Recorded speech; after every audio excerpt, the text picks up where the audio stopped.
ముద్రగడ పద్మనాభం వైసీపీలో చేరాలని నిర్ణయించుకున్నారు. ఈ నెల 14న జగన్ సమక్షంలో తాను తన కుమారుడు వైఎస్ఆర్సీపీలో చేరబోతున్నట్టు మీడియాకు చెప్పారు. ఈ ఎన్నికల్లో పోటీ చేయాలనే ఉద్దేశం లేదని, ప్రచారానికే పరిమితమవుతానని కూడా స్పష్టం చేశారు. జగన్ మళ్లీ గెలిచి మరిన్ని సంక్షేమ పథకాలు అమలు చేయాలని కోరుకుంటున్నానని, పార్టీ అధికారంలోకి వచ్చాక ఏదైనా పదవి ఇస్తే తీసుకోవటానికి సుముఖంగా ఉన్నానన్నారు. జనసేన అధినేత పవన్ కళ్యాణ్ నుంచి ఆశించిన స్పందన రాకపోవటం, జగన్ సూచన మేరకు వైసీపీ నాయకులు ముద్రగడను కలిసి పార్టీలోకి ఆహ్వానించటం చక్కచక్కా జరిగిపోయాయి.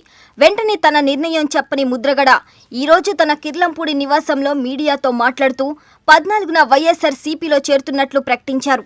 ముఖ్యమంత్రి గౌరవనీయులు జగన్మోహన్ రెడ్డి గారి పిలుపు మేరకు వైసీపీ పార్టీలోకి చేరడానికి నిర్ణయం తీసుకున్నానండి. 14వ తేదీ ఉదయం స్టార్ట్ అవుతానండి. ఈవినింగ్ 4 to 6 మధ్యన పార్టీలో జాయిన్ అవ్వడానికి వెళ్తున్నానండి. ఆ విషయం మీ ద్వారా నన్ను అభిమానించే వాళ్ళందరికీ తెలియపరచమని కోరుకుంటున్నానండి.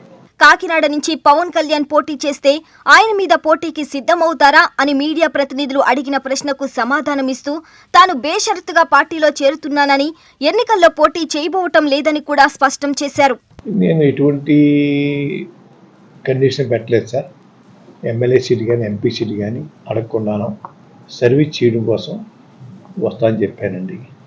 భగవంతుడి దయ వల్ల వారు మళ్ళీ అధికారం రావాలి, వచ్చిన తర్వాత వారు ఏదైనా ఇస్తే తీసుకోవడానికి సుముఖంగా ఉన్నాను తప్ప ఇప్పుడు మాత్రం ఎటువంటి సీటు నాకు కానీ నా కుమారుడు కానీ అడిగే ఉద్దేశం పెట్టుకోలేదండి.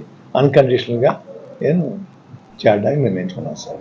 వైసీపీ తరపున ఎన్నికల ప్రచారంలో పాల్గొంటానని, తనను అభిమానించేవారు తన వెంట వస్తారని చెబుతూ తాను ఎలాంటి పదవి కోరుకోవటం లేదని మరోమారు స్పష్టం చేశారు.